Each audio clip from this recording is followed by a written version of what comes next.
வழக்கு போட்டு அதிரடி காட்டிய சீமான்கிற தலைப்பில் தான் இந்த காணொலியை நம்ம காண இருக்கோம்.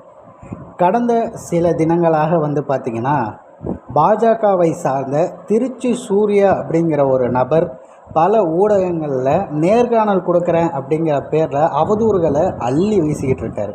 அதுவும் எல்லாமே ஒரு குரூரமான எண்ணங்கள் கொண்டவையாகவே இருந்தது.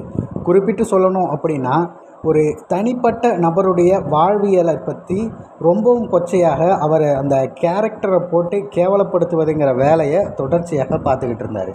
அதில் அண்ணன் சீமான் அவர்களை பற்றியும் மிக தரக்குறைவாக, அதனோடு சாட்டை துரைமுருகன் அவர்களை மிக மிக கேவலமாக பல இடங்களில் பதிவு செய்திருந்தார். அதை தொடர்ச்சியாக பார்த்திங்கன்னா இன்றைய தினம் சாட்டை துரைமுருகன் அவர்களுக்கு கண்ணீரஞ்சலிலாம் போடுற மாதிரியான ஒரு விஷயத்தை பதிவு செய்திருந்தாங்க.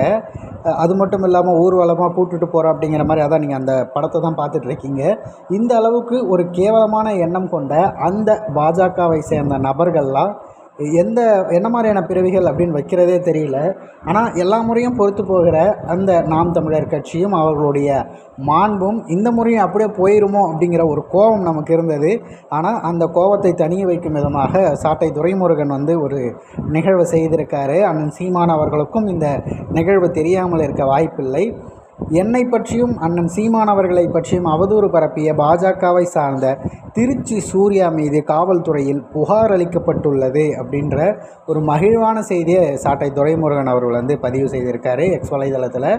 என்னை அரசியலாக எதிர்கொள்ள முடியாமல் என் குடும்பத்தை பேசி வீழ்த்த நினைத்த பல பேருடைய குரூர எண்ணங்கள் வெளிப்பட்டுள்ளது அப்படின்னு பதிவு செய்திருக்காரு. அதாவது என்ன அப்படி சொல்ல வந்திருக்காருன்னா, இப்போ திருச்சி சூர்யாங்கிறவர் மட்டும் இல்லை, அவரை பேச வைப்பதற்காக பல வேலைகளையும் சேர்த்து பார்த்துருக்காங்க அப்படிங்கிற அத்தனை விஷயத்தையும் போட்டு உடைச்சிருக்காரு.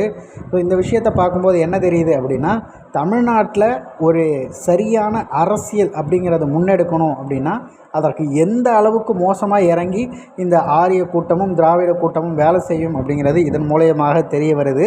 இந்த ஒரு மோசமான நிகழ்வுகளிலும் இப்படி ஒரு கேஸ் ஃபைல் பண்ணியிருக்கிறதுங்கிறது உண்மையாகவே மகிழ்வை தரக்கூடிய நிகழ்வாக இருக்கிறது. இந்த நிகழ்வு குறித்து உங்களது பார்வைகளை கமெண்ட் பாக்ஸில் பதிவு பண்ணியிருக்கேன்.